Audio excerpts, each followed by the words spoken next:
pertemuan kali ini kita akan membahas hukum Faraday ya. Jadi hukum Faraday 1 atau hukum 1 Faraday itu adalah massa zat yang diendapkan sebanding dengan muatan listrik.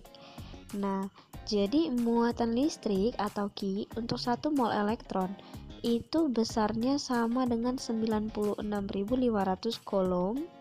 Nah, itu sama dengan 1 Faraday ya. Nah, jadi Q atau muatan listrik itu sama dengan kuat arus dikali waktu. Jadi secara matematis dituliskan Q sama dengan I dikali T ya. Nah, kemudian F atau Faraday itu sama dengan Q dibagi 96.500. Nah, jadi untuk hukum 1 Faraday, massa zat yang diendapkan sebanding dengan muatan listrik, maka kita bisa menghitung massa zatnya itu ada berapa atau berapa banyak dengan rumus W sama dengan E dikali I dikali T per 96.500 ya. Nah, atau boleh juga W sama dengan E dikali Q, karena I dikali T itu kan sama dengan Q ya, per 96.500 ya.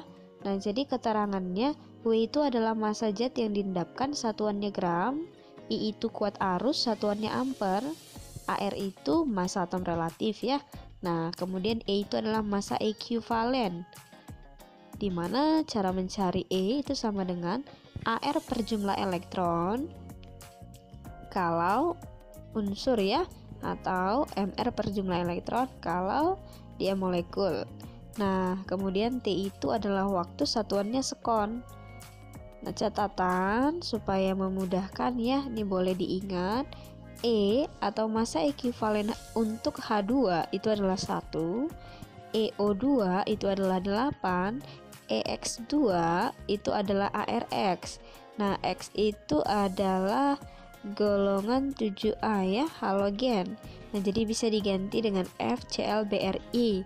Misalnya saya buat itu adalah si Cl ya. Nah, jadi ECl2 itu sama dengan AR-nya si Cl. Nah, berarti kan karena AR-nya Cl itu adalah 35,5, maka ECl2 sama dengan 35,5 ya. Nah, kemudian massa ekuivalen untuk logam itu sama dengan AR dibagi dengan biloxnya ya. Nah, contohnya kayak gini. Contohnya itu adalah logam Ag ya. Nah, AR Ag kan 108, bilox Ag itu adalah plus 1.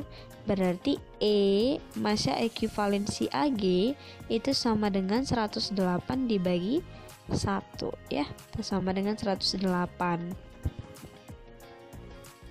Soalnya sebagai berikut. Yang pertama, dalam sel elektrolisis berisi larutan CrCl3 dialirkan arus listrik dengan kuat arus 193 ampere selama 30 detik. Massa logam krom di mana AR krom itu 52 yang mengendap di katoda adalah, maka diketahui senyawanya CrCl3 ya. Jadi dari CrCl3 itu kita tahu biloxnya si Cr adalah 3 ya. Nah, I-nya itu 193 ampere, waktunya 30 detik. E itu kan massa ekuivalen dirumuskan dengan AR dibagi biloxnya ya. Berarti 52 dibagi 2. Ditanya massa si Cr, massa kromium yang dapat diendapkan. Nah, ingat rumusnya, W sama dengan E dikali I dikali T dibagi 96.500. Maka kita tinggal masukkan angkanya. Hasilnya, massa logam krom yang mengendap di katoda itu adalah 1,04 gram ya. Nah, next berikutnya kita masuk ke hukum 2 Faraday atau hukum Faraday 2 ya. Nah, jadi massa zat yang dihasilkan sebanding dengan massa ekuivalen. Nah, jadi dituliskan W1 banding W2 itu sama dengan E1 banding E2. Nah, kalau ada dua selnya ya. Kemudian, jika arus yang sama dialirkan pada 2 atau lebih sel elektrolisis yang disusun seri, maka berlaku muatan listrik yang pertama sama dengan muatan listrik yang kedua, F1 sama dengan F2, mol elektron sel 1 itu sama dengan mol elektron sel 2. Nah, contoh soalnya, sejumlah arus listrik dialirkan melalui larutan AgNO3 dan larutan CuSO4. Bila logam perak yang diendapkan sebanyak 21,6 gram, hitunglah massa logam tembaga yang diendapkan. Nah, jadi ini hukum Faraday 2, ada dua sel ya, ada AgNO3, ada CuSO4. Nah, jadi yang diketahui massa ekuivalennya si Ag itu kan AR-nya dibagi biloxnya ya. Jadi AgNO3 kalau kita ionkan kan menjadi Ag positif ditambah NO3 negatif ya.